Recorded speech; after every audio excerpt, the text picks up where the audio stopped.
Men who like to keep their morning routine simple will love these multi-for-him gummies, specially formulated with 12 key nutrients designed to support men's daily nutritional needs. Nature-made multi-for-him gummies help support muscle and bone health. It improves your immune health, and it increases your energy metabolism. With the quality you can trust, nature-made multi-for-him gummies have no artificial flavors, no synthetic dyes, no high fructose corn syrup, no artificial sweeteners, and is gluten-free. Pharmacists around the world have recommended Nature Made to be the #1 vitamin and supplement brand. So when you need something that's going to help you get you through the day, when you need something that's going to increase your energy to help you get you through that workout, to make you perform as an elite athlete at the top of your ability, try Nature Made multi-for-him gummies, because you don't want to stop to the 12th round.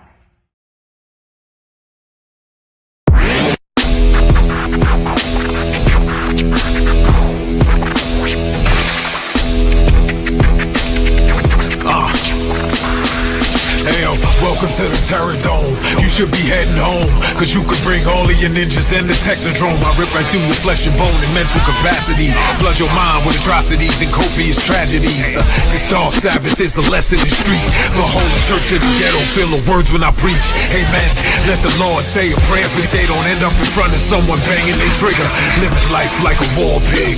Fuck the law, I'm getting mine. Let the others figure what the cost is. Purchasing the fortress on gorgeous acres enormous.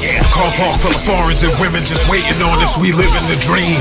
Y'all living like hell is earthbound. We are not the same. You've been a lame since birth, pal. I don't feel sorry. I recommend they go dirt bound. Doggy dog world, and you've been looking like Chuck Brown.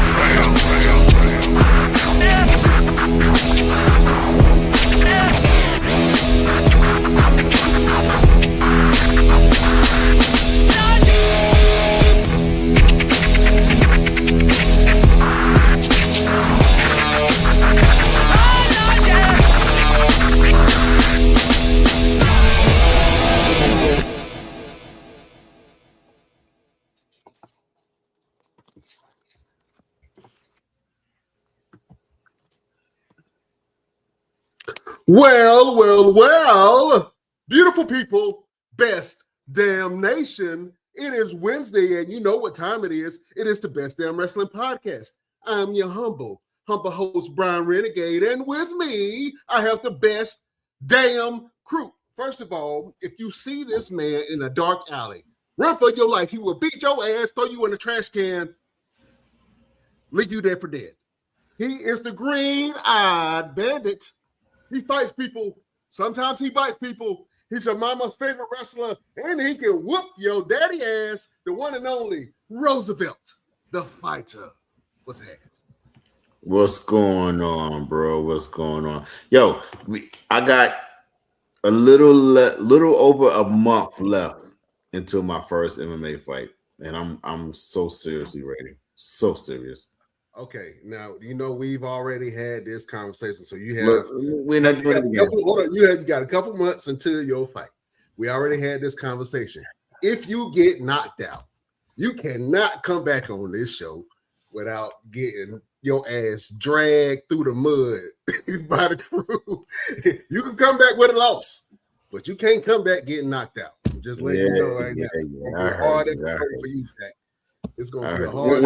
When your next fight? Boy, I fight. I got to fight every day to prove my love. That's what I heard. I got to fight every night to prove my love. Yeah, you know what I'm saying. But listen, yeah. I'm so excited, my brother. I know you're going to do a great job. Roosevelt is a fighter. If you do not know, he's a professional wrestler, but this man is a Golden Gloves boxer. He trained in jiu-jitsu, kickboxing, boxing, slap boxing, everything. You know what I'm saying? So he's a true fighter, and I'm excited to see what you do for you to get back into that ring. Boy, you like George Foreman. getting back in there like George Foreman. You know what I'm saying? Hey, look, I'm gonna be 44 fighting in the 44 MMA fighting. cage. What am I thinking? 44 and fighting. Yeah, man. Well, listen, we have a special guest in the building. Roosevelt, if you could please do the due diligence and introduce our esteemed guest. I would, but there's a problem, man. This isn't a guest. This is family. Okay. This is family. This ain't no guest. He know where to go at in the kitchen if he need to. We ain't nobody serving him. Ain't nobody sitting around making sure he good. He in the house and he can go in the kitchen and get what you want. You know what I'm saying? This is family. Ladies and gentlemen, I want to introduce to you my brother, my man, 50 grand, the one and only Corey Dillinger. Bro, what is going on with you, man? Man, what up? What up? What up? Yo, first and foremost, man, I'm so happy to see you, dog. I ain't gonna lie, I was surprised to see you at WrestleCade. And that actually was like my personal highlight of that whole weekend, to keep it a buck, because I haven't seen you in years. But Yeah. I'm doing pretty damn good for the most part, man. Like I said, the grind don't stop and the hustler don't quit. So I'm just moving where I can get in to fit in. I'm not gonna finish that Absolutely. phrase, but you know what I mean. Yeah, man. Hey, man, listen. We're excited to have you on the show. We appreciate you. We know you just got off of work. You know what I'm saying? I think we all just got off work. It's all past our bad times, but we're gonna make sure the show is nice, dope, fun. Glad to have you. So we're gonna start this off the way Brian likes to start it off every single Wednesday with this one question. Corey Dillinger, when did you fall in love with wrestling? I fell in love with wrestling. Damn, I'm about to get emotional. I was about 8 years old, 5 or 8 in that range. And the first match I got to see, no, actually, first entrance I got to see was Big Boss Man going down the aisle. And I was like, my mom, I told my grandma, I was like, Grandma, is that a cop? She's like, yeah. I was like, wait, a cop can do this and kick ass? Yeah, I want to be a cop when I grow up. But that got me hooked. That got me attracted. And then I started seeing guys like Macho Man, Randy Savage, of course, Hulk Hogan, all those larger than life characters. And I started getting hooked at that point there. But then I really got into wrestling during the ECW era because I got lucky and had a mentor who took me to ECW shows, knowing damn well I wasn't old enough to go. Took me to Asbury Park, was the one in Freehold, Red Bank. Great times. Got to see Bam Bam Bigelow and all that. And that's what got me to start loving wrestling. And I just never stopped. I remember going back in time. There's a VHS tape of me pile driving my cousin on his head. The funny thing is though, I wish I had that tape. If you look at it, I was protecting him. Mm-hmm. I knew it naturally. And I always look back, I always try to find that tape because I'm just like, damn. My cousin said, man, when you dropped me on my head, I said, yeah, I don't want to bring that up again. Allegedly. I ain't dropped you in the head. It's allegedly. But yeah, that's when I started, brother. I started loving it. Oh man, yeah, we all had to, get put in a pile driver or a Stone Cold stunner once in a while. I can't talk. What was your favorite? Yeah, what was your favorite move to do on your cousins growing up? What was your go-to move? You know what's so funny? I was a fan of the Boston Crab. Because once you get somebody in that, it's a wrap. And what made it funny, we all watched wrestling, and I got to show them what to do. After that, it would be a 2-on-1 handicap match all the time. And then, because my little cousin out us too, and all of a sudden he would turn on him. I'm like, oh, this is hilarious. But yeah, the Boston Crab was my favorite, and then I got to learn how to do damn it, what was that move? Oh yeah, I didn't learn how to do the sharpshooter, and then I used to catch it. I used to catch them sometimes, and then sometimes they're like, no, no. I'm like, all right, bet, bet. Next, I'll splash on. They're like, you get your big ass off me. I'm like, I'm sorry, dog. I can't help that. Can't help that. Yeah, you can go ahead and have that. I got put in the walls of Jericho one time, but like not the walls of Jericho Boston Crab, but the walls of Jericho Lion Tamer. Gamer. On the pavement. My head was like this. I'm like, no, I'm good. tap, let it go. I ain't gonna front. I gave my cousin a challenge to see can he do it to me because I'm bigger than everybody else. He got me up, and I immediately tapped. I was like, "Yeah, that ain't." Let's talk about your childhood. Where did you grow up at, and what was growing up like for you? Where you grew up at? Okay, so I was born and raised in North. Well, born in Newark, raised in a town called Irvington, which is not far from there. Um, as a kid, wrestling was part of all our lives. The only downside was that we didn't know there was any wrestling for us to watch locally. So the only thing we got to see was WWE, well, WBF at the time, and we didn't know about none of the indie scenes that was around there. But unfortunately, in this community, it was a bit rough. We're all hard headed children, but the community had its rough cracks. And at the time, you either could do three things in that neighborhood: play basketball, baseball, and football. I tried football for the first time. I didn't make the team because of the weight limit. But I can definitely say that was like one of the most pivot moments of my life when it comes to growth. Because if you never played football, you don't know what work ethic it takes. You don't know what the condition is. Like doing laps every day, and I was overweight by 30 pounds because back then the weight limit was like 95 pounds or something like that. And that whole summer, I remember wearing a garbage bag every day. Points where I would be running and I feel like I'm about to quit on my own. And I remember the one time we was doing 30-yard sprint drills and I would get tired and tired. And all of a sudden I just let out a battle cry and I started sprinting. And all of a sudden I just started feeling like I can get through it to the point where I couldn't do one push up. And then I was busting out 12. And when it came for the for the final cut, I didn't make it due to my weight. I only lost 8 pounds. But all the coaches looked at me saying like, "Yo, I really wish we'd have a weight limit because you are the epiphany of a hard worker. These kids would have learned more from you than they ever learned from us." Because they also saw me being encouraging and supportive when people were slacking or feeling doubt.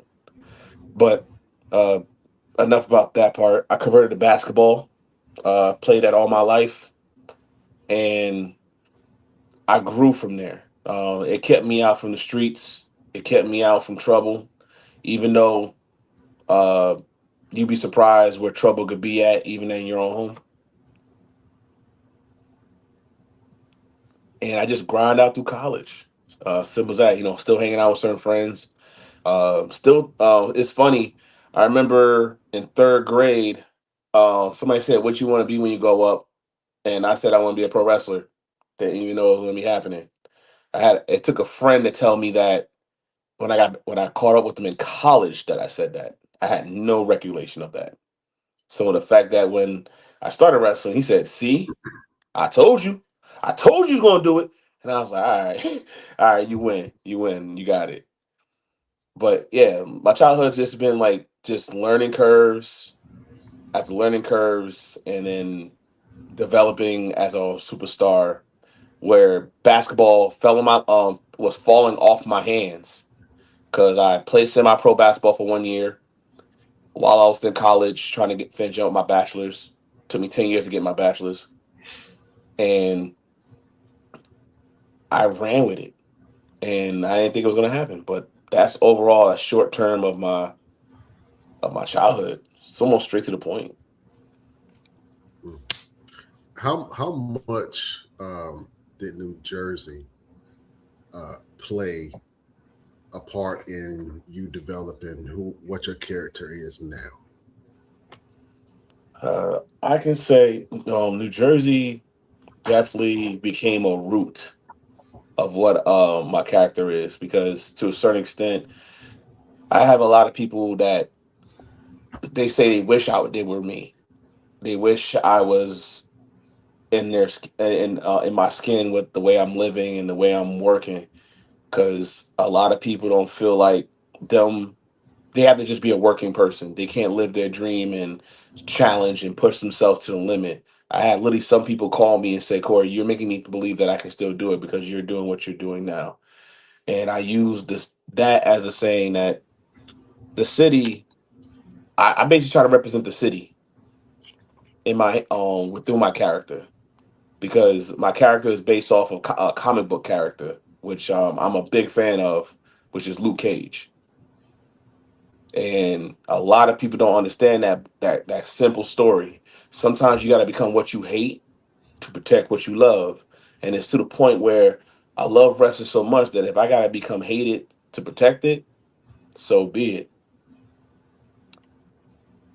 I like that. Yeah, that I was like that. dope. And Yeah. like I said, going back again with New Jersey. I'm sorry, I went a little deep, but New Jersey. I remember the times where I used to walk around the block and it felt safe, and then at one point I couldn't even walk around the block even at night. So like the way how I feel when certain shows and certain matches, I bring those feelings and those frustrations and those thoughts with me in the ring and how I move around and how I hold my demeanor. Cause like anybody knows when you're in any type of hood, if you walk around like you soft, you're gonna get walked over. If you walk like you a threat, nobody gonna try to touch you unless somebody wants to challenge. And I keep it like that. Mm. Talk about your first opportunity with professional wrestling when you first got started training. What was that transition like for you? It's fun. That transition was actually fairly natural. So a lot of people don't know this. Well, I didn't share it as often till now, but I did do backyard, but it was inadvertently because while I was in college, I was just trying to get my degree, trying to figure out what's my next chapter in my life, and I was hanging out with some of my friends and college friends, and we would start talking about wrestling, and I said, you know what, give me a day. I made a storyline for Dolph Ziggler at the time where he wasn't really getting booked because people wanted him to be champ. So I made my storyline for it. They loved it. All of a sudden, one person came to me and said, "Hey, I got a YouTube channel, and we do wrestling." And I said this very respectfully: "You're dumb. I'm not gonna join to be a wrestler. You're not trained. I don't know what y'all talking about." He said, "I don't want you to be a wrestler. I want you to be a writer." I was like, Mm. "Oh, okay." And then I found out the place they perform at is literally around the corner from my crib. So I was like, I'm off on Fridays. I went there the first day. I'm clearly the oldest person there. Every person I'm seeing there, I'm 20. I was 26 at the time, or 25, turned 26. And everybody was like either 21, 19, in that range. And I looked around. I said, oh, yeah, there's some people that have been trained because they were talking about the school they were at. And I said, you know what? I'll do it. They said, oh, you going to be a writer? I said, all right. But I also want to learn this wrestling thing. Let's see how this mechanic is. It got me intrigued. And within the first 2 months, they did our weekly tapings, which were fun. And they talked about me to other backyard feds, so automatically started traveling to PA. I met people like Sunny Kiss in that process passively. And if I know Sunny hears this, Sunny might be pissed that I shared this part, but. Uh, But I met great people like them, and then within the 6 month, I went to them and said, "Listen, you guys got me out of my depression. You guys made me feel like I got more purpose. I found a path. Is there a way I can get somewhere where there's a ring, a bigger ring?" And he said, "We'll take you there." So they took me to ECPW, and that's when I saw Sunny again, and more of like now I'm starting to do there was like someone not a backyard TV taping day that everybody come there and train and do their shows and practice. And a lot of guys that's on that show actually wrestle for that company. So this is more of them just getting extra reps. and having fun and learning stuff and experimenting. And I got to learn a lot. I met some guys like a guy named Colossus. He was the first big dude I ever like trained with, and I was like, I thought I was a big dude. No, this motherfucker big, Mm. motherfucker. Yo, sorry for the curse word, sorry for the words, but that No, man you big. good. I think he's 6'4", 6'4", 445 pounds. And I'm talking about like girth big. I'm like not no like I'm like Jesus Christ. And then I met a few other guys like Rocco, a few young guys. Well, I say young because I'm older than them, but they've been wrestling longer than me. And then Gino Caruso saw me, and I got referrals from some of the guys that he trusts, and he told me straight up, "Hey, you're doing good, man. I see you next week." I said, "Thank you very much." Yeah, he's like, "No, I need you to come on a weekday." And when that happened, I went back from his office to the ring. The whole crew gave me a round of applause. I was like, "Yo, why y'all applauding?" He's like, "Dude, he just asked you to go on the main roster." So within literally a 6 to 7 month me of doing the backyard, I got into face to face hardcore of independent wrestling, learning the full techniques, wrestling with great guys like Kenny Bangle, Alex Raymond, which I know Kenny Bangle well, Mhm. Roosevelt. Yeah. Um, like I said, Sonny Kiss, the Graysons. That's when I first started training with Michael Lando, Ali Rex, Prince Akana, hanging out and learning stuff from Jimmy Fly Snooker. I was surprised to even have that situation, and it's just been it was a freaking roller coaster because I learned the real. It sounds crazy. I say this. I learned how to be a man and an adult at the same time with wrestling. Because sometimes you got that cushion, and it's like now finally got something where you're on your own. It's make or break. If you fail, only you get yourself back up, not somebody assisting you because you made a mistake. Is you figuring out what needs to be done. Mhm. So yeah, that was not like the introduction for me because like I didn't have it. I was a starving artist out of college. Well, while I was still in college, because my first 2 3 years I was still finishing up school. No, first 2 years I was finishing up school and still trying to find a job to be efficient to where I can just work, train, sleep, work, train, sleep, work, train, do a show, sleep. And that was the biggest struggle for me because every job that I try to get that was paying, I had to drive almost an hour and a half the opposite way from my home. That was also be like maybe an hour or 2 hours away from training, which I always end up being late because of the traffic. So yeah, it was definitely a big learning curve. My first year starting. And you dropped some really big names in the industry, like Mike Orlando, Ali Rex, Sonny Kiss, and Gina Caruso. And Kenny Bigby. I'm familiar with all of them because I've either been in the ring with them or been at a train with Mhm. them. Talking about Gino Caruso on Saturday at UPWA, it was me, Kenny, and Sonny Kiss, and Mhm. Fuego. We was all talking Before I about where go. we started, and that's where I learned that that's the first time I met Sonny Kiss and didn't realize it. He was telling me what Sonny was telling me. Yeah, uh, I just say the name, brother. yeah, Respect. I Sonny love I was love telling Sonny. me. Um, she was a very young kid at the time when I first started training at Mhm. Ace with Mike Morgan. Mike Yeah, Morgan, man. yeah, right I there. thought he You was a understand? douchebag, but I realized, yo, he's one of the coolest mofos I've ever met as a promoter. Like Yeah. legit. Now, being that we have all these connections with all these different people in our circle, did you ever wrestle for Mambo King? Unfortunately, no, I did not. I didn't know about Mambo King until I think my fourth year into wrestling. So that was back in like near COVID time. Mm. So it was by that time I think Mambo King wasn't even really running anymore. Yeah, no, because I think he stopped running around 2012, 13, something around Yeah. there. Yeah, it was a funny conversation talking about him this past Saturday. But man, Jimmy Fly Snooker, tell us about that experience, man, because watching someone on TV and then meeting them in real life is two different things, bro. Like when I had a chance to meet Bret Hart for the very first time, I was like, oh wow. This is Brett the Hitman Hart. So tell us your experience by meeting Superfly Jimmy Snuka. So that experience is actually very unique because it was my first out of state show. I was in either upstate New York or Massachusetts. I didn't pay attention to the flyer, so I did not know who was on the card. All I knew was that Gino changed my name. Well, he gave me a name called Bad News Dillinger. The only thing about it is I had no clue that was my name until I watched a retaping of my match. I didn't get no notification or nothing, all because I looked like Bad News Brown at the Mm-hmm. time.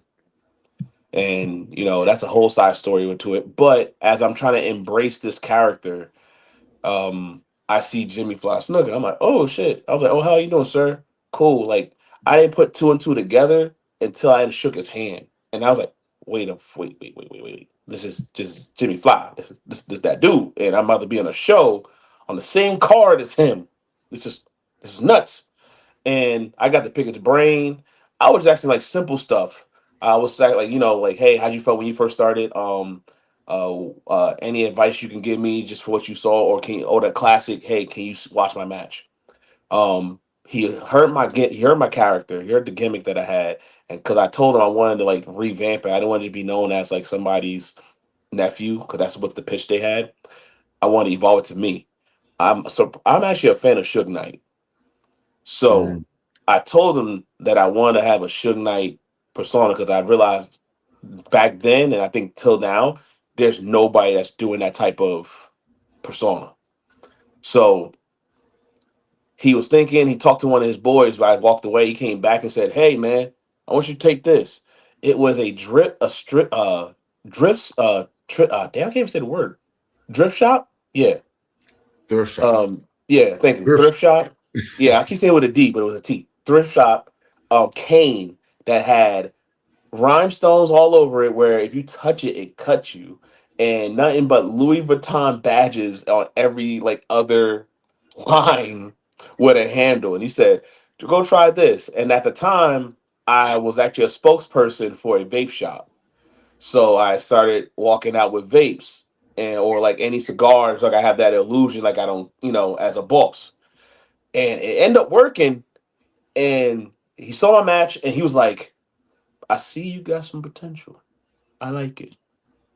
And shit like that, like the way he said, just like no full explain, because older heads, they don't really give explanations. Like, I like it. I think it worked. Even though I felt nervous because a fraction of the locker room was laughing when he found out like I was looking. It's like, man, you trying to make this guy into a pimp. Mm, But I didn't care because he said he likes it. So maybe it's something you could track with because you learn as you go. But that was right, my experience. And then next, unfortunately, that around that same time is when I found out a week later on the news about his situation. right. Go ahead, Brian. Good thing you ain't do an OJ character. uh, that would have been rough. That would have been rough. Almost spit out my seltzer water, man. You almost got me messed up. Oh man, salsa water.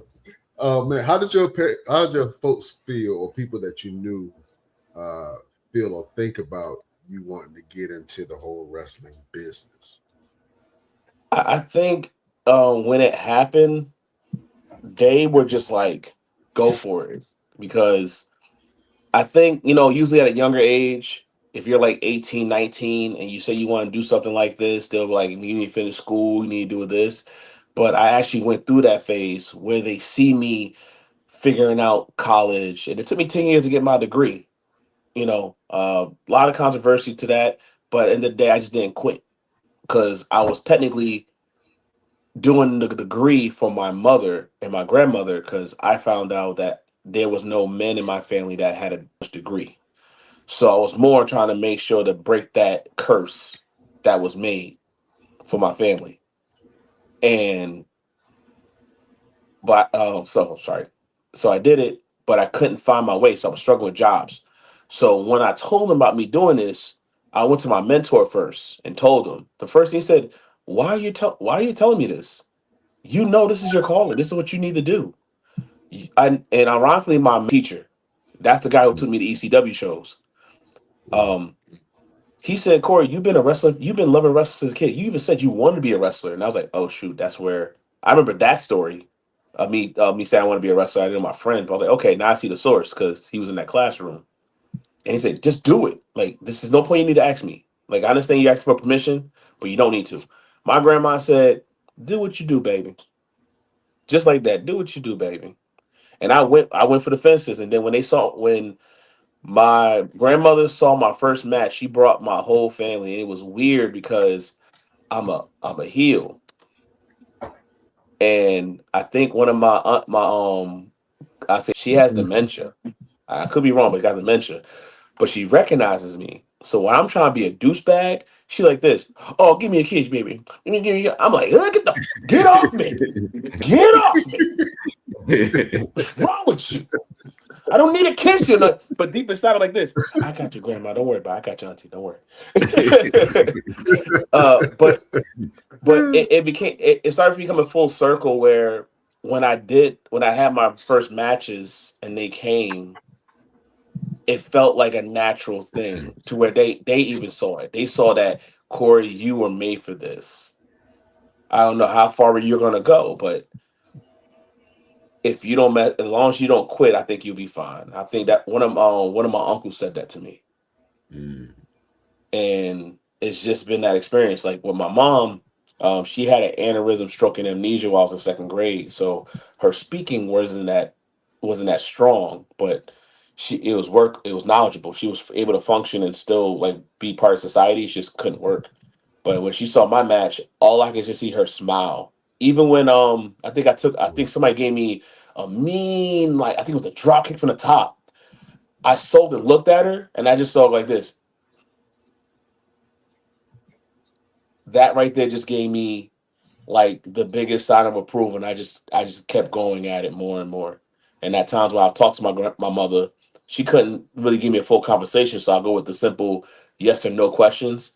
Mhm. And a lot of times she'd be straight honest. She'd go, She's like, yep, mm-hmm. And it made me feel that this was the calling I needed to be. Like this was the main thing. Because also in college, I made a decision. I said, I cannot live a 9 to 5 life. I cannot do it because I feel like I won't be me. I'll just be some guy that's part of the system. And part of me deep inside said I can't be part of the system. I got to be bigger, bigger than the system that I'm around. Mhm. If that makes sense. And yeah, that's how my family they've been so supportive, but at the same time, they say you got to figure it out on your own, and they help when they Absolutely. can.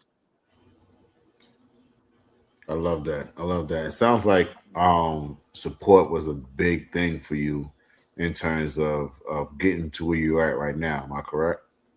Yes, it was. But support came in so many different ways that I think honestly, and this is took me some searching last year. That I was depending on it too much.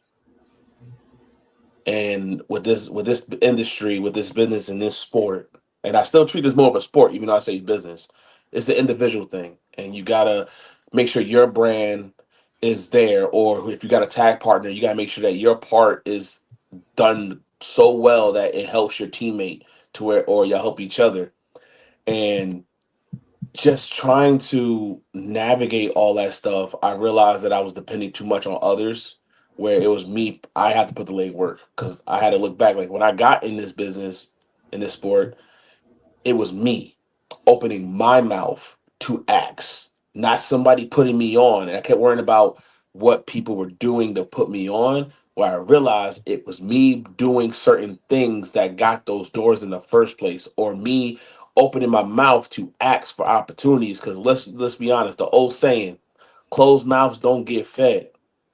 But I want to add something to that. Closed mouth don't get fed, and sitting on your ass don't help you chase bread.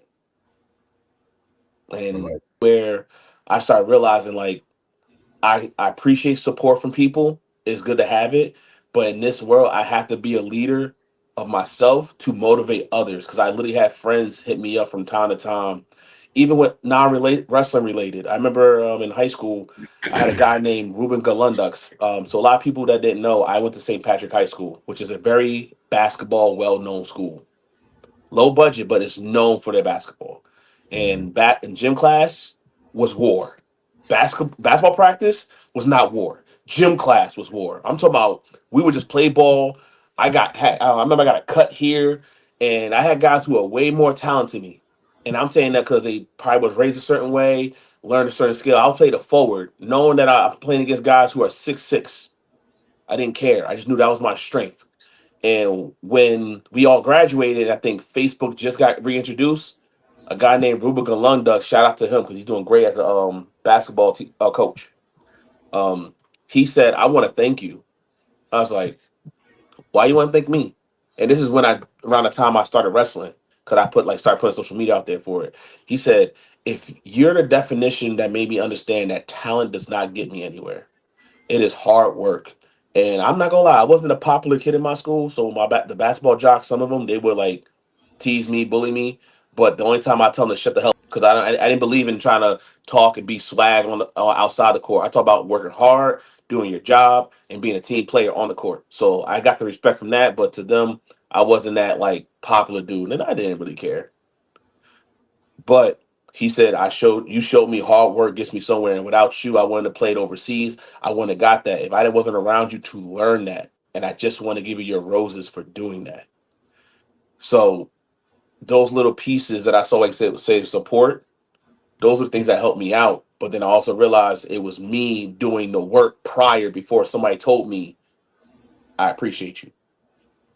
So now the moral support is if I get support from other people, I am very grateful. I'm very appreciative. But I also realize I can't get those things if I don't show people I'm worth getting the favor.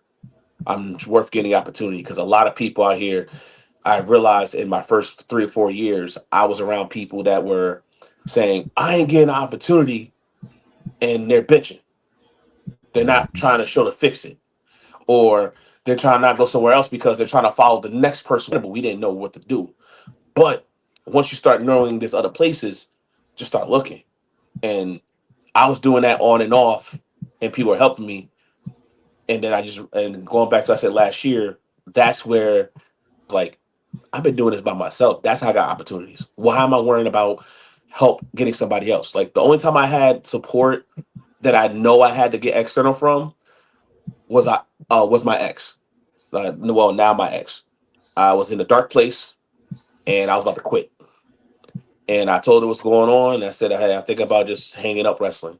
And she said, what you going to do? I said, I'll try to get myself more of a stable job, take care of you and the kids, because she has two beautiful kids. And she said, no, you don't need to. Like, you are good at this. This is what you need to do. This is what you do. So I told her about the Dustin Rhodes camp/tryout. And I said, well, I saw this and I don't know, should I apply for it? She said, do it. Opportunity for you. You need to do it.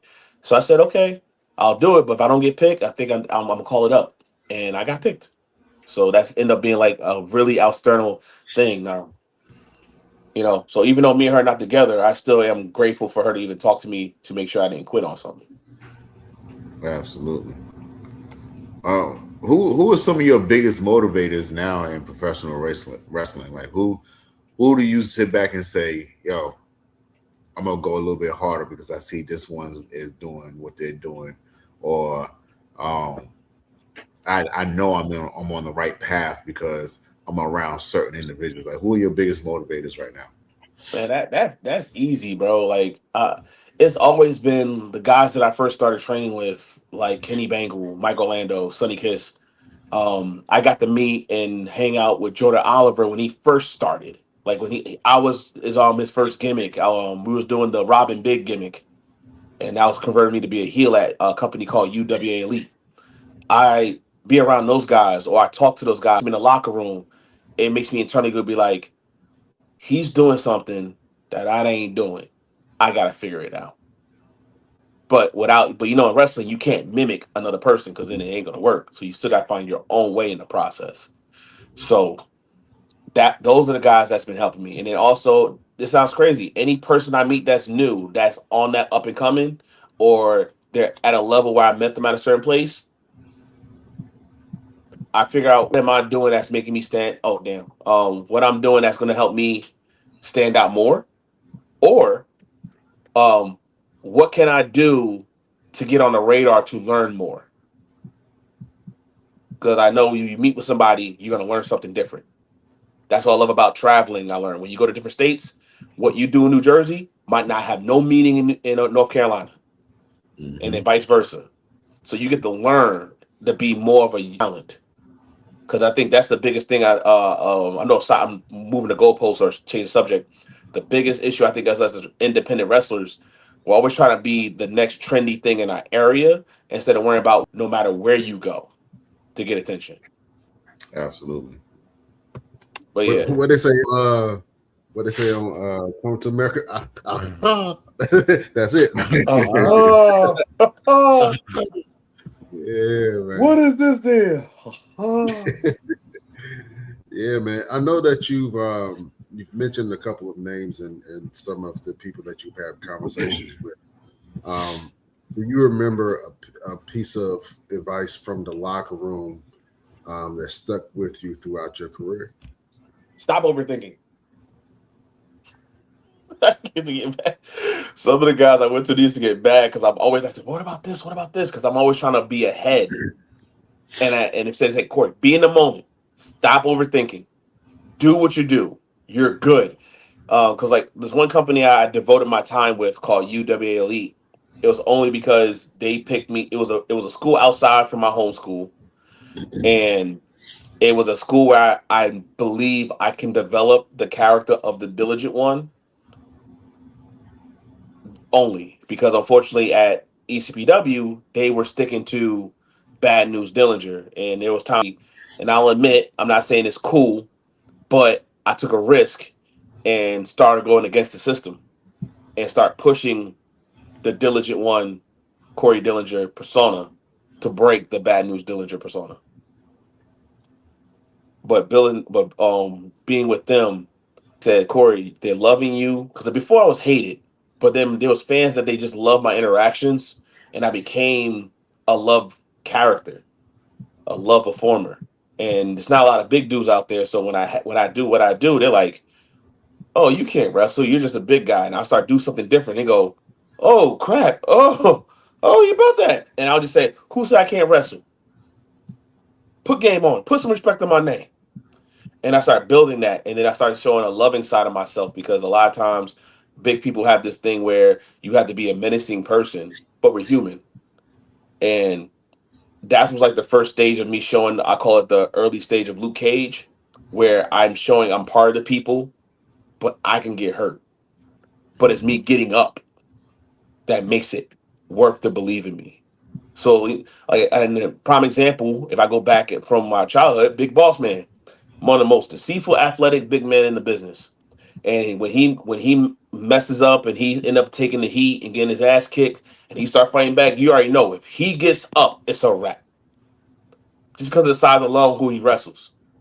So I try to believe in that same concept for other people for now in the modern day because a lot of people don't know Big Boss Man. So I try to put myself in that shoe saying, okay, this big man gets up.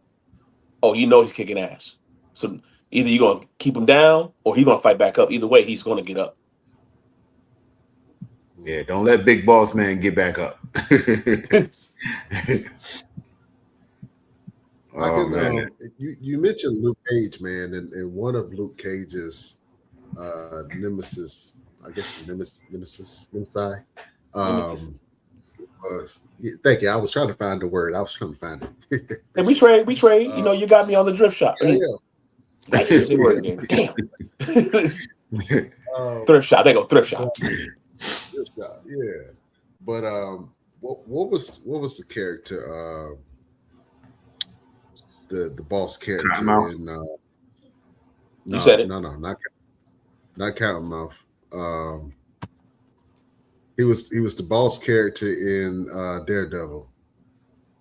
Are you talking about the Kingpin? Kingpin, thank you.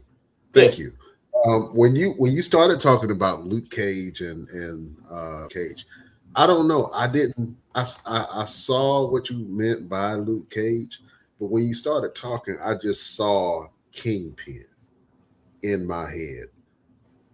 Maybe that's a new evolution of your character that it can go in that direction. Well, Um, but how do you feel about transforming to a Kingpin type character? Because that's what it seems like the evolution is going towards. The well, Suge it Knight definitely comparison, you it know. definitely is. It's already started actually. I decided to revamp the approach of it because to go more detail into the Kingpin like range of character, and I believe you guys know this movie very well. And I think when I say it, y'all gonna both smile. New Jack City.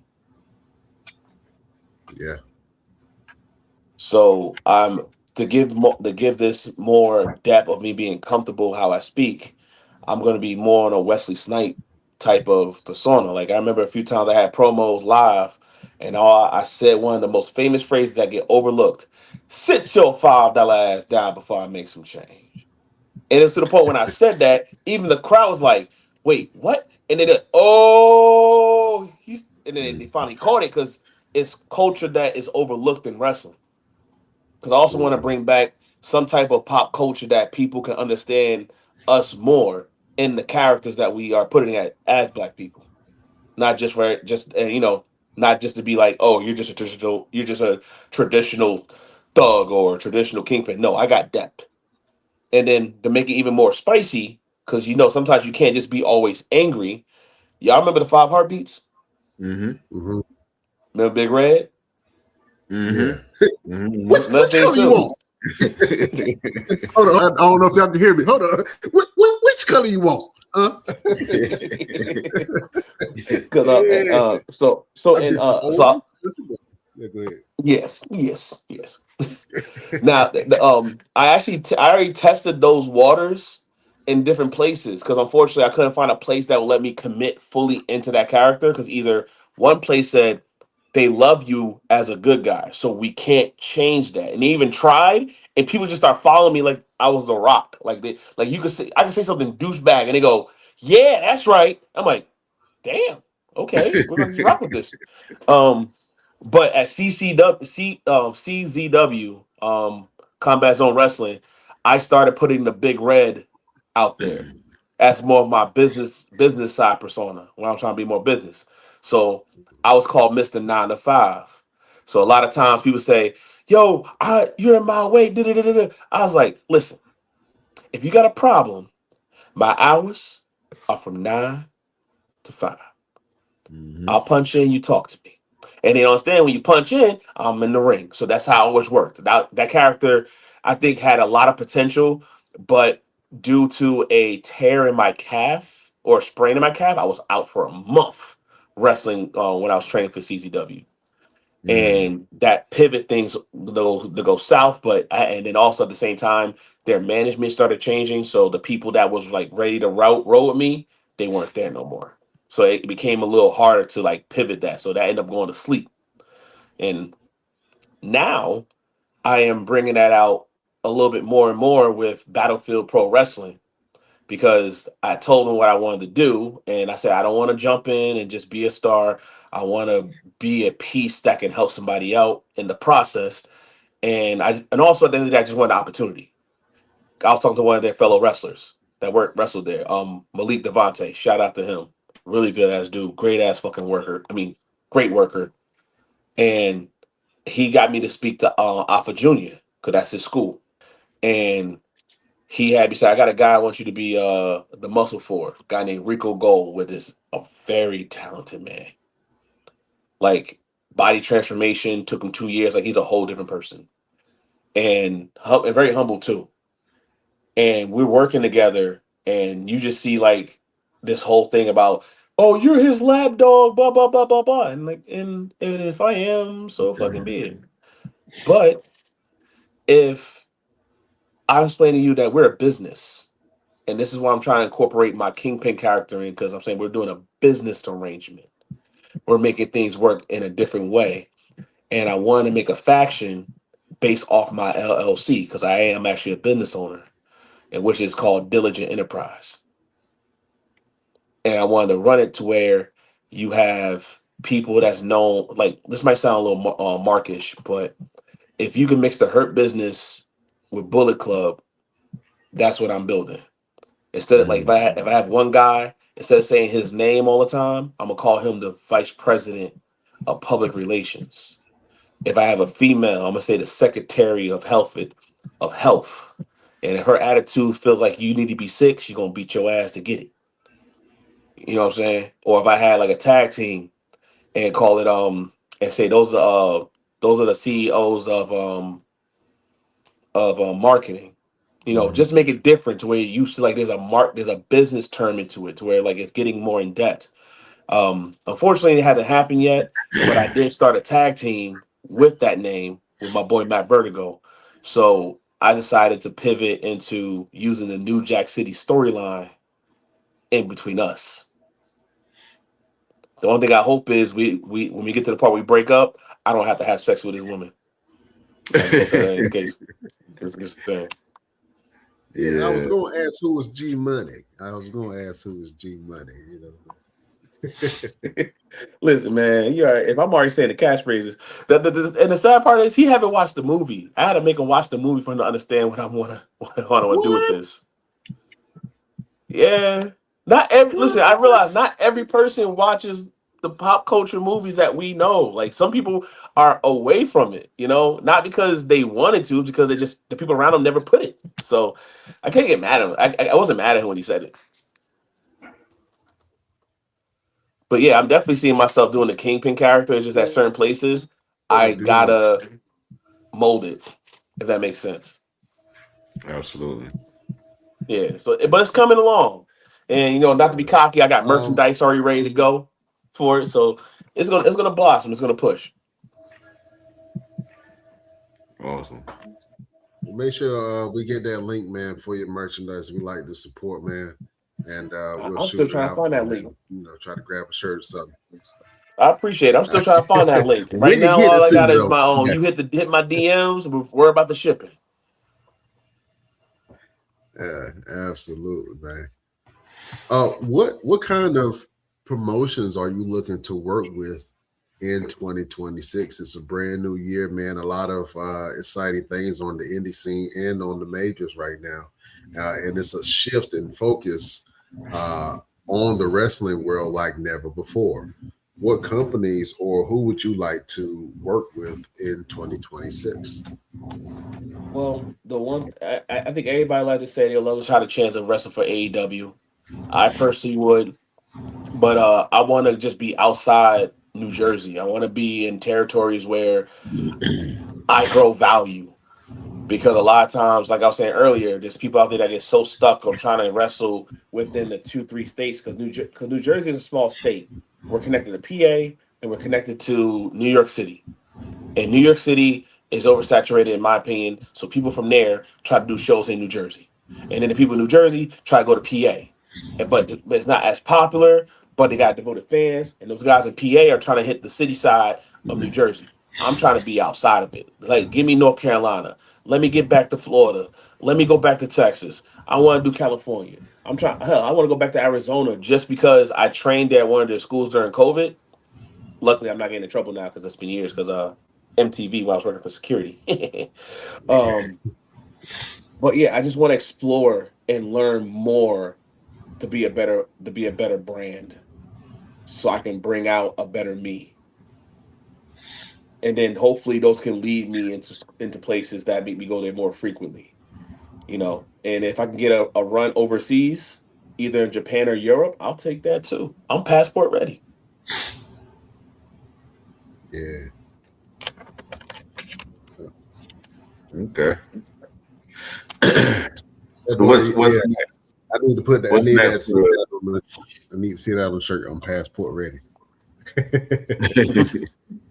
I like that. So right now in immediate work, we got a crazy snowstorm coming in this weekend, but I'm supposed to be making my return to Battlefield Pro Wrestling for King of the Mountain.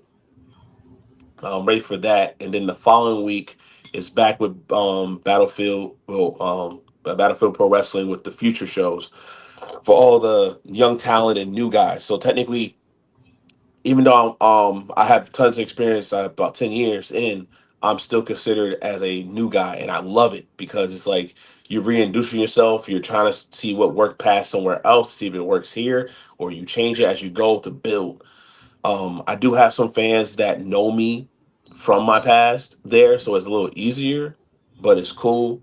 Um, I'm very excited that I'm actually going to be going to. Oh, I'm skipping steps.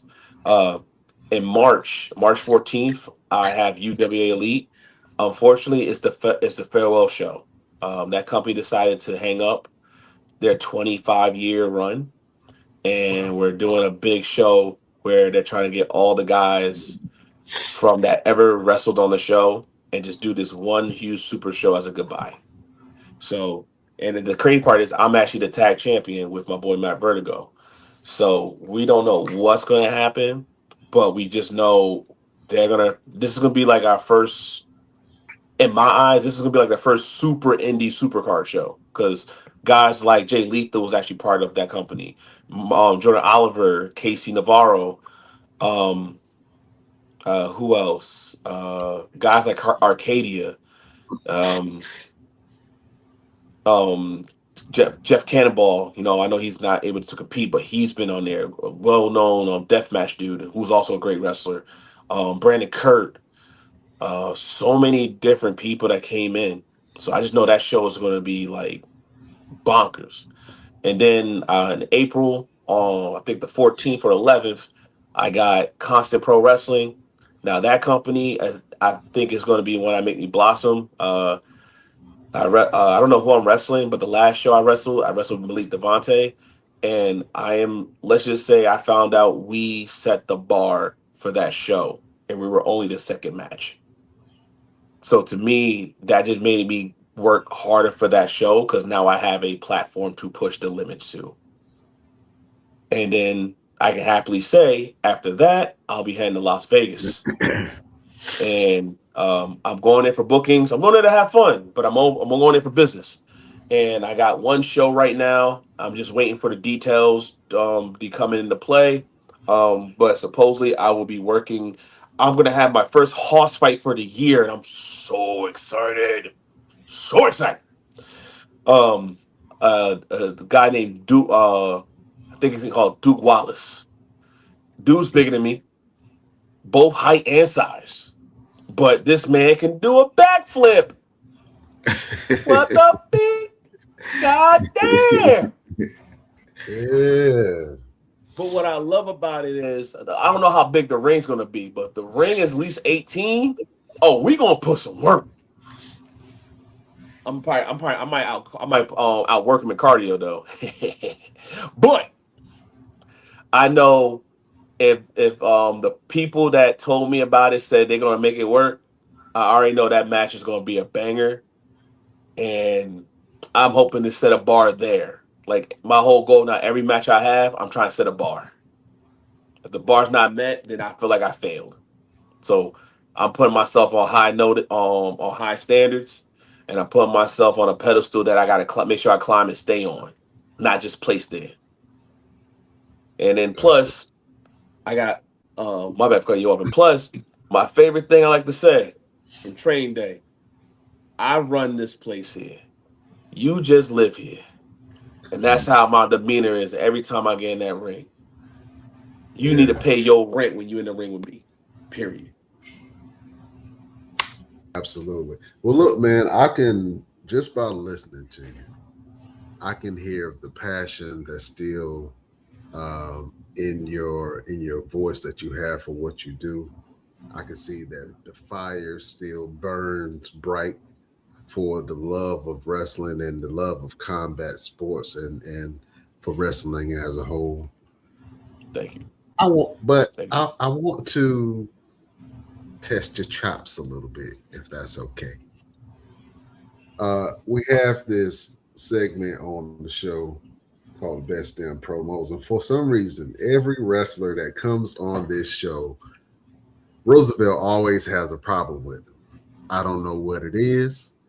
He said some unsavory things before you got on. I don't want to repeat it because I don't want to be a part of no kind of drama. You know what I'm saying?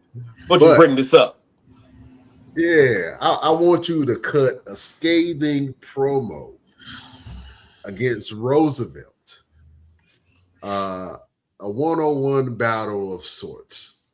I want to see if you can take him to the limit, and you can show everyone what Corey Dillinger has in the tank. Are you up for this challenge, sir? Uh, I really don't know if this is a challenge. Let's, Respectfully, of course, because let's pay. me and Roosevelt have been going back and forth for years, and I gave this man his roses, and not once he gave me mine. Not one. But I'm not here to collect roses. I'm here to collect paychecks. I'm here to collect trophies and rewards. And this man has gathered so many rewards and trophies. It's to the point where sometimes I be thinking he's that imaginary brass ring.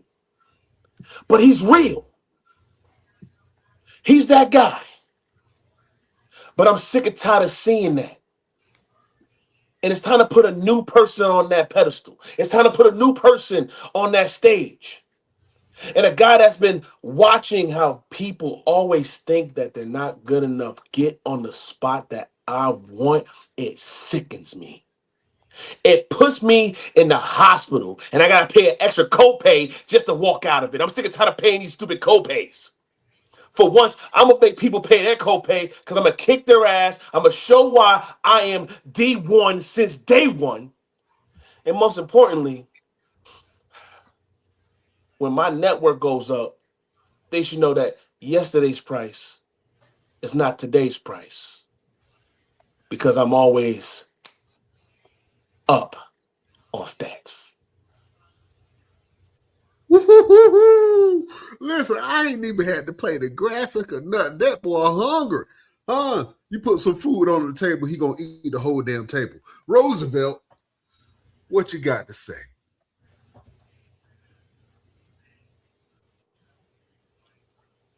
That's what you come with, Corey. That's what you come with. You start off saying that I didn't give you your flowers. All right, not a problem. Let me give you your flowers.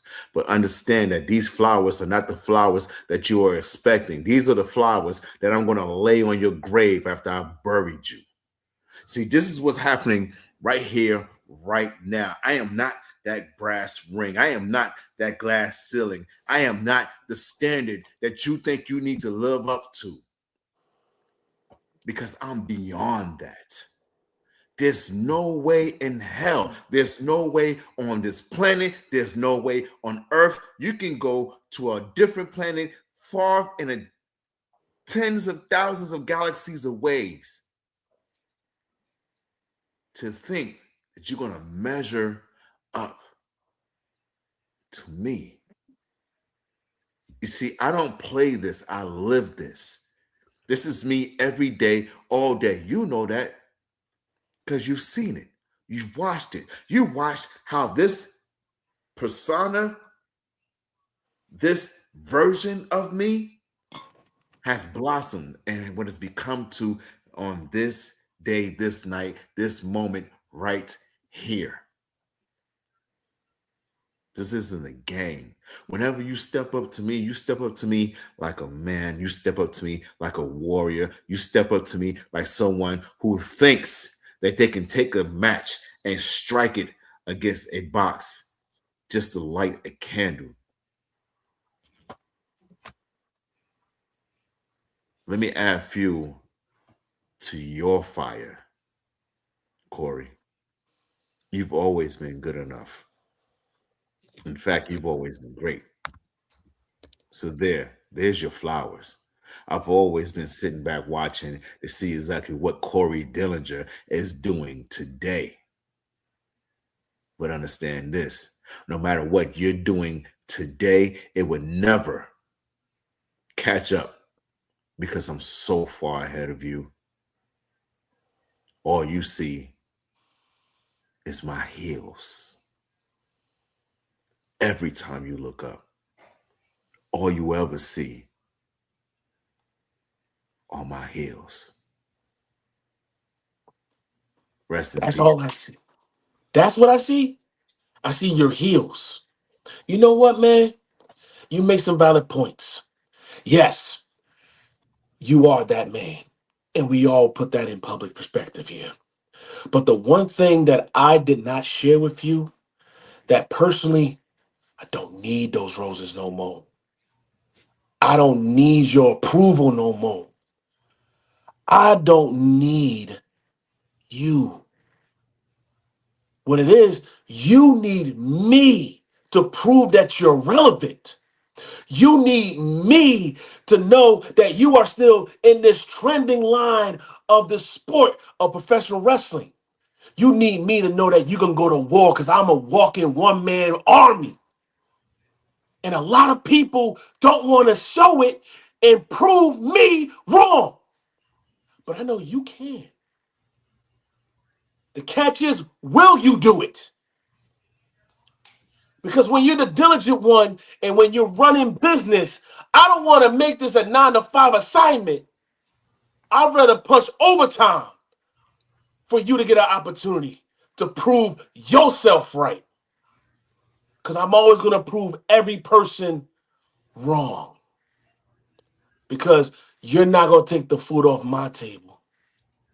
You're not going to sit the head of my table. You're a guest. And you'll be lucky if I'm nice enough to give you the rib.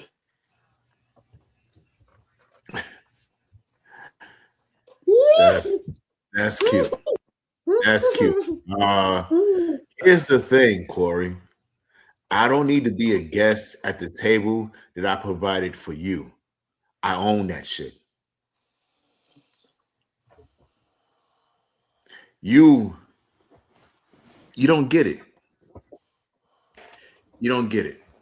So let me make it a little bit more clearer for you. When you talk 9 to 5, understand that when you see me step in the ring in my business suit, just know that I'm standing on business. But the moment the shirt comes off, business is about to get handled. I don't need to make change out of your $5 ass. I don't need you to check in to see when my business hours are because I'm always on the clock. You want to step in the ring with me? You talking about co-pays? Let me break it down for you. There's 2 things that you can do. You can sit back and have a $10 drink with me, or you can step in the ring with me, and this is what your bill's going to look like. You're going to pay me for the fight because I don't fight for free. And after you were done and you come out the hospital, you're going to come and pay me for rehabilitation, for everything that I broke in your body, including your soul. And then after that, you're going to pay me for strength and conditioning to rehab all the muscles that were around the bones that were broken. And then after that is done, you're going to pay me for self-defense and professional wrestling so that you can be a better fighter. Now you tell me, which would be easier for you? To have a $10 drink and a smooth conversation, or an expensive ass whooping? Oh, you're so funny. You're funny. Because as I see it here, you give me the opportunity of a lifetime. You give me the ultimatum. But the real ultimatum is, if I take this drink, is the life going to be worth listening to you? But if I take this fight, I take a fight that can be so more into this grand scheme of victory and glory. And at the end of the day, man, I ain't here to sit down and take drinks. I'm here to fight and take wins. And if I got to take a little bruise here and there, that's fine. But I'll be damned if I take a loss by a man who really thinks he's just a walking rehabilitation center when no damn well he just wished he was the man he was rehabilitating in the first place. Then I'll leave you with this, then, Corey. Punk step up to get beat down.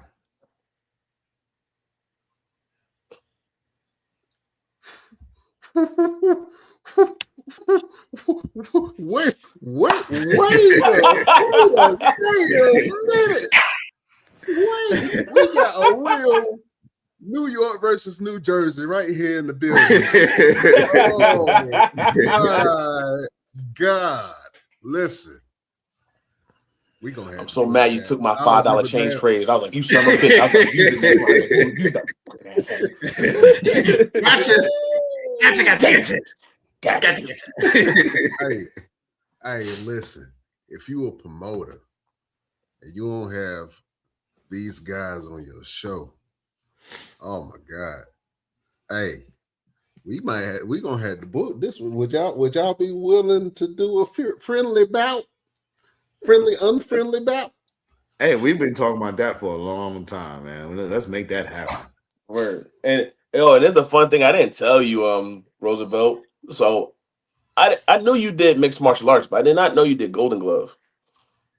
I did too.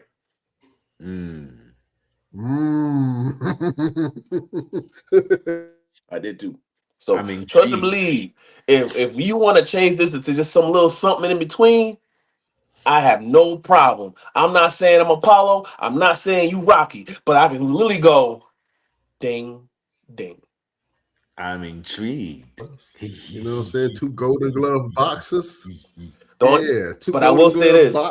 But I will put this in public. But I will put this in public perspective because technically I am labeled as a disqualified fighter because the time I was learning for self-defense, and the trainer was trying to make me become a fighter. And because my mom was sick, I didn't have a proper permission slip. So the guy tried to force it. So I'm actually dislabeled as that. So I put that in the professional world, the disclaimer. But I'm still Golden Glove at heart because I did it for self-defense, and I learned to love it. Because without that, I wouldn't be afraid to actually step and put hands up on people now, even though nowadays people just throw out a middle piece. Yeah, absolutely. Well, listen, man, I would love to see you guys go at it, man. And Corey, I can't wait to see you tear it up this year, man. I know you're going to do some great things, my brother. Your microphone, your mic skills is top notch, sir. I salute you on that. You know what I'm saying? That is not an easy thing to do. And not too many people have just went directly into the promo like you did, man. And it was so natural the way you did it. Listen, that was great, brother. That was great. Thank you. I did have some good inspiration. I'm just going to point real quick. You know what I'm saying? I did see some stuff, but I'll be honest, promos is actually a lost art, and it's really challenging because sometimes it's hard to hit I call it the manuscript of the major points of the show without trying to make it sound like you're generic and be personal. And that's where it gets tricky. Like I just posted one on last night, and I ain't gonna lie, it took me. It's funny. That was the one I posted was my first take, but I did 5 just to see if can I outdo it. I just couldn't because I kept messing up afterwards. Because if you don't feel organic about it, it's not gonna come out the way you want it. Right. Absolutely. Yeah. I want to see more from you, my brother. I think we plan on being in Vegas, so hopefully we see you out there, and I want to see you get to get busy out there in a good old fashioned house fight. I love me a house fight. You know what I'm saying? I'm a country boy, big country boy. Just big boys going at it. I love it, man. You know what I'm saying? I've always been a fan of heavyweights, even in boxing. I was a huge fan of heavyweight boxing, man. And when the heavyweights kind of went away, my heart got broken. You know what I'm saying? So, but I love seeing big guys go at it, man. So that's awesome. If you love big guys going at it, I'm gonna give you a teaser because unfortunately, it's hard to find a big man match. And when I mean big man match, not just excuse my language, fat mofos going in the ring sweating. I'm talking about guys when you see huge and one has a height difference, and you know what I'm saying, you work with it. Yeah. I was sending you a match I did in Colorado. It was the first match I did after training with Dustin Rhodes. I take pride into the God damn it. I put a timer on my freaking light. I gotta fix that shit. I'm very proud of that match because I don't get to fight any guy who's bigger than me often. I take pride in those matches because then I can show you that I can be both the big and small man at the same time. So I'll send that to you, and if you like that, be prepared to see what's the good flavor for Las Vegas. Even though bookings, I'm still looking for more bookings, still looking for more opportunities. Let the brand be known that the Diligent One is not just here to have fun. I'm here to make the Kingpin rise and show that I love what I do and I do whatever I do to protect it. Absolutely. Oh man, the Diligent One, Corey Dillinger, man. I love everything that you're doing, my brother. It is awesome. Thank you so much for sharing your story with us. Where can the people find you and what you got going on? All right. So on social media, if you literally, not even be funny, if you just Google me, just put Corey Dillinger. All my platforms pop up. It's Corey Dillinger _ all one word on Instagram and X. I like to say Twitter. It's same thing for it's the same thing Corey Dillinger _ for TikTok, and it's just Corey Dillinger on Facebook. But I will say somebody made a old account that I have access to, but just message me on that. I'll get you on the real one. And of course, I'm gonna reopen my YouTube channel soon, and that's just simply just says the Diligent One, Corey Dillinger. Absolutely, man. All right. Before we go, Roosevelt, what you got going on, and where can the people find you? Well, hopefully, if we can survive this snowmageddon that North Carolina is supposed to get hit with, YouTube. I would be at an event this Saturday. Go check some things out. I'm still preparing for my fight February 27th in New York City, New York. Corey, I'm gonna link up with you, bro. I know you're right there in Jersey. So You all right, bro? You already know. Yeah. Listen, I'm paying my past due tickets. Once you said that, I'm paying my past 2 tickets just so I can make sure I get up there when I get my car booted. I'm there. Right. I'm there. Yeah. So we're gonna see what's gonna happen with that, man. And just preparing for Vegas during Mania week. And yeah, man, just ready to put boots to faces, you know what I'm saying? That's all I'm about right now, man. Oh, and next week the voting opens up for the men's health and fitness competition. So I'm in the running for that. So once the voting opens up, I will drop the link on all our social media platforms. So that way, we can go ahead and get me to be this year's winner, man. I've been in the running for the last 3 years. This year, I want to take it. You know what I'm saying? So we need all the support we can get. So listen, it's not you want to take it, bro. You're gonna get it. Yeah, absolutely. Other guys got to go sit down somewhere. I'm taking it. There you go. Absolutely. So, man, y'all make sure y'all go vote for Roosevelt in men's health and fitness. Roosevelt, we do this each and every week. We got to leave the people with a little bit of motivation. We got to give them a word to help them get through their week. Roosevelt, do you have a final word for the beautiful people? If I had to drop a final word right in this moment, is that it ain't over yet.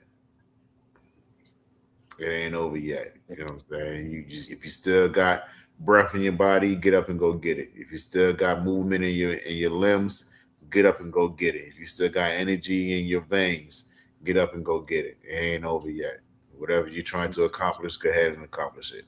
That's my final word for the Best Damn Wrestling Podcast. Actually, you know what? I know I'm so grateful to be on here.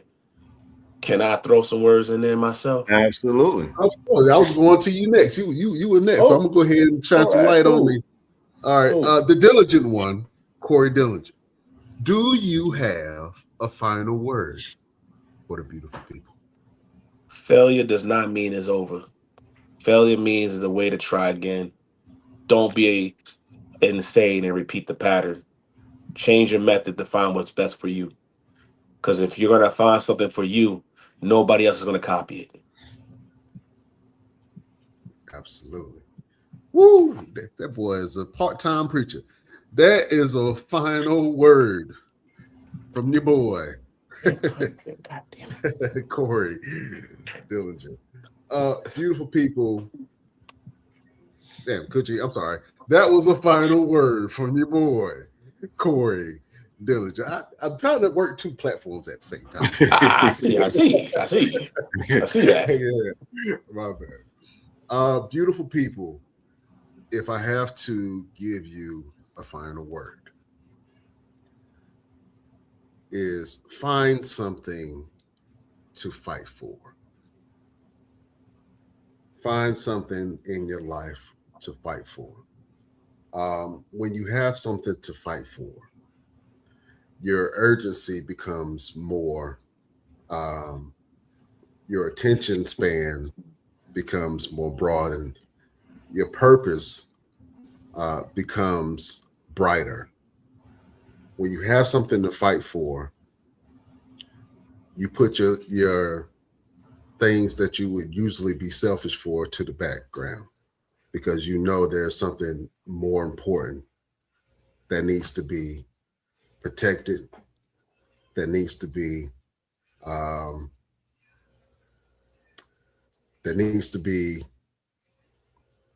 protected. That's a good word. You know what I'm saying?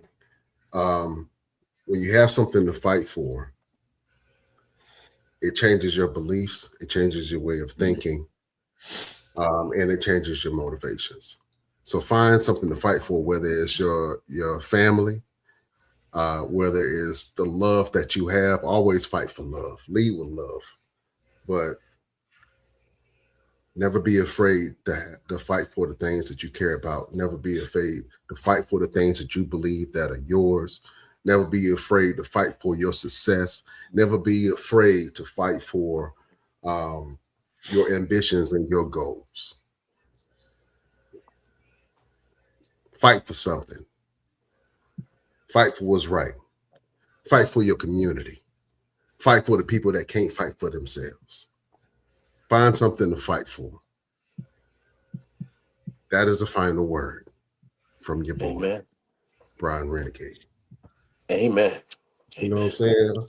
You Got still all these. preaching, man. You almost let my preacher side come out. Amen. Amen. Amen. Amen, brother. Amen.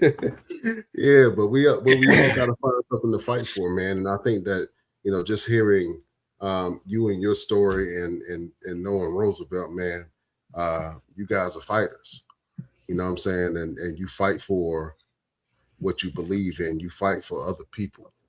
You know what I'm saying? And you guys are put on that pedestal as gladiators, as protectors of your family and the things that you care about. You know what I'm saying? So yeah, that's why I got that word, man. It just kind of came from me. So I'm in a room full of fighters. I just felt like fight for something was the one that came through. Totally understand. Oh man, listen. This has been a great interview. Corey, you are a member of the Best Damn Crew. You can come on anytime that you want to. If you got something to promote, come on and promote. Talk crap with us. You know what I'm saying? Let's talk some wrestling. You know what I'm saying? I know that we gotta have you. I don't think you want that to happen, bro. I want all the smoke. It's not about the smoke, bro. It's not about the smoke. Cause listen, me being on podcast sometimes talking is like being in a cooker. Sometimes my flavor goes so much that you just want me to be the co-host. Yeah. Hey man, You got to be careful about that. We don't mind. I don't mind. The more the merrier. All right, now. All right. Yeah, man. But that's awesome, man. I know that Roosevelt has brought your name up a couple times. You know what I'm saying, for some of our events that we plan on having, man. I would love to see you get on there and bang. You know what I'm saying? And yeah, so we'll keep you updated on some of the Mall Mania shows. I know he wanted to do a Mall Mania in New York. That's rare. In Brownsville. I don't know. You gonna go to Brownsville? I don't know if I want to go to Brownsville. I can't bring my gun, so I don't know. I think Don't worry about it. Don't worry about it. You with me. Don't worry about it. You good. You with me. Don't worry. You gonna fight everybody? Nah, he don't worry. He got another hand. He got another pair of hands next to him. Don't worry about it. Yeah. He got registered weapons. You know what I'm saying? He got registered weapons. Yeah, absolutely. Well, I can't wait to see more from you, my brother. Can you please help us in the show, guys? It is the Diligent One, Corey Dillinger. You have one of the best podcasters out here. Make sure you do what you do, and make sure yesterday is not the same as today. Be better, be strong. Again, best damn wrestling podcast, you know. Absolutely. I got to have you because I heard it earlier in the show, and I was like, that shit was good. So I got to have you in with the damn. All right. So I'm going to say, we will see you next week on the next best. When I point to you, I want to hear that damn that you gave earlier because I was like, oh man, that was a sound clip. You hear me? Oh hell, man! Why you gotta do this to me, man? I'm trying to be like the voice actor. You can't be doing this to me, man. I gotta put you on the spot. I'm sorry. That was actually a really good impression of Eddie, boy. Boy, I'm trying to tell you. All right, here we go. Beautiful people, best damn nation.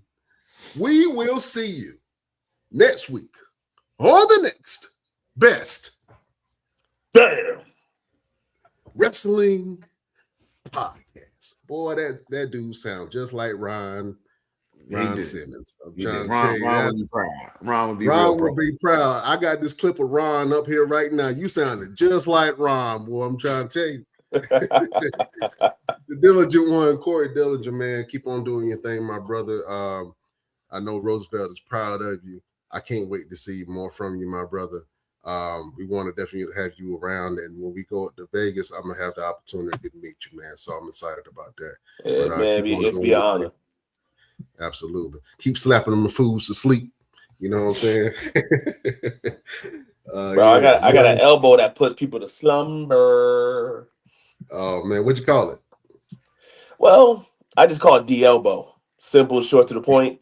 But somebody told me, man, you need to call it the drive-by. And I'm like, I don't know. We'll see. That's not a bad name, you know what I'm saying?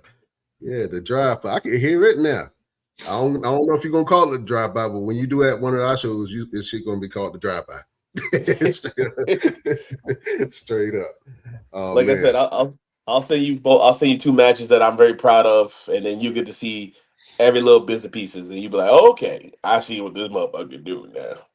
Oh yeah, absolutely. I already know what you could do, my brother. Yeah, I see them arms, Jack. I see them arms, man. Up here lifting houses. Man. No, listen, I need to get on my multivitamin thing so I can just have this type of Roosevelt transformation. That's what I need to work on right now. That's the goal for Las Vegas. Nah, if you want that Roosevelt transformation, he gonna have your ass hanging upside down doing push-ups on the wall. This is weird shit, man. It's not weird. It's called challenging your limits. There's a difference. See, that's why he my man. See. Don't give him no credit. Listen, credit is only earned, not given. I can't talk smack. You know what I'm saying? Yeah. And plus, absolutely. I mean, and I'll keep it a disclaimer. Right now, I'm on a real grind. Because I don't have a gym membership anymore. I basically got a home. I had to build my own home gym in my apartment. So like everything I'm doing now is literally building from the ground. I feel like I'm hitting back to basics in a weird way. Cause I used to have a gym membership at the Powerhouse for like 3 years straight. And the fact that, financially things went tough for me last year, this is a rebuild. So trust me, like that grind's real. As soon as we're done, I'm getting the bike. When you talk to Roosevelt, he gonna have your ass in Manhattan doing pull-ups on the damn the light pose. Old school, that old school New York workout. I know you're talking about. Old school. It was never broken. So you can't get mad. I can't get mad if it was never broken. Exactly. See? Even though, don't trust me, I'll be bitching about it when I'm doing it. But yeah. Oh man. Well, listen, man. I know it's late there, man. Listen, if you on the East Coast, if you in the South or the Northeast, I'm sorry, I completely forgot again. If you guys, I want you guys to be safe. If you guys are on the East Coast, if you're in the Northeast or if you're in the South, and you're going to be affected by this storm that is coming, please do yourself a favor and prepare for it. You know what I'm saying? Make sure you have batteries, make sure you have lights, make sure you got some food stored up, toilet paper, all the essentials. Make sure you have something, some blankets around, something, a space heater to keep you warm. This is going to be a little tough for people, man. So we want y'all to be safe. We want y'all to be prepared. You know, make sure you got a way to contact your loved ones and all that. And just be prepared. Y'all from New York and New Jersey, so y'all used to snow, but this is supposed to be once in a lifetime. But listen. I'm gonna tell you, like I tell everybody else, just because we from the north and we get snow all the time, that don't mean we take our ass outside. It's snow outside. I'm in the house. I ain't got nowhere to go. Where I gotta go? It's cold outside. It's brick. It's old nah. Okay, we don't go outside with the old nah. All right. All I'm saying is y'all better have your portable power banks on standby. I got 3. This is one of them. So like, luckily our phones don't need to be plugged in like back in the day. So please have your joints ready. And if it goes down with the internet, just if you're a gamer, please pre-download your stuff. Don't worry about the internet. Pre-download to be ready. I'm sorry, that's the gamer tip. All right, got to put that out there. What else? Yeah, Kevin Hart. Let me get this back here. Yeah. Next, you make sure you get your stuff ready for food. Stop being lazy. Get yourself some oodles and noodles. That's lazy, but get some oodles and noodles because you ain't gonna have all that hot stuff ready. All right, that fridge go out, you be mad. Matter of fact, you better use that snow as a refrigerator. Exactly. Get real with it, all day. Exactly. Real with it. Get it. Exactly. Get you a cooler. Get you a big cooler. Take all the meat, put it in the cooler. Take it outside. Put the snow in there. Let it be good. You be good. Exactly. But before I go, I gotta say, Miss Parker, I'm ready for a tour. Oh man, y'all take care of yourselves. We love y'all like play cousins. Check us out on all our platforms at the Best Damn Wrestling Podcast. We'll catch y'all next week. We bid y'all adieu.